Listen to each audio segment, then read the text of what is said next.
ताज्या बातम्यांसाठी महान करेला सबस्क्राइब करा आणि बेल आयकॉनला क्लिक करा। घरकुल योजनेच्या लाभार्थींचे थकीत हप्ते द्या। मिरज पंचायत समिती समोर राष्ट्रवादी शरद पवार गटाचे आंदोलन।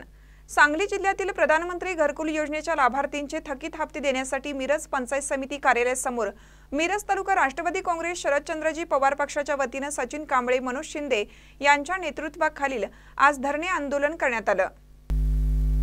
सांगली जिल्ह्यातील प्रधानमंत्री घरकुल योजनेचे लाभार्थी यांना 2 महिन्यापासून घरकुल पूर्ण होऊन सुद्धा हप्ते मिळत नाहीत।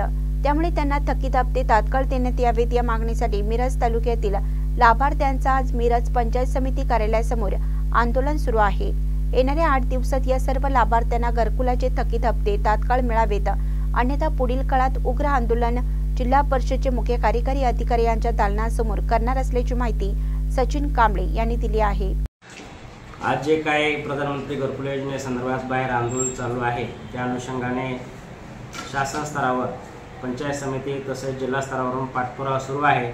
शासनाच्या स्पर्श प्रणालीनुसार सदर रक्कम ही लाभार्थ्यांच्या खात्यावर जाणार आहे आणि त्याच्यावर सध्या शासनाचं कामकाज चालू आहे।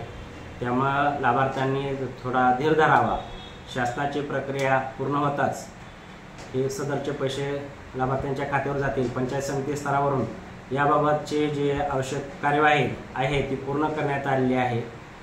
पंचायत समिती स्तरावर सर्व प्रक्रिया पूर्ण करून झालेली आहे आणि शासनाची स्पर्श प्रणाली अद्ययावत होताच लाभार्थ्यांच्या खात्यावर पैसे जातील।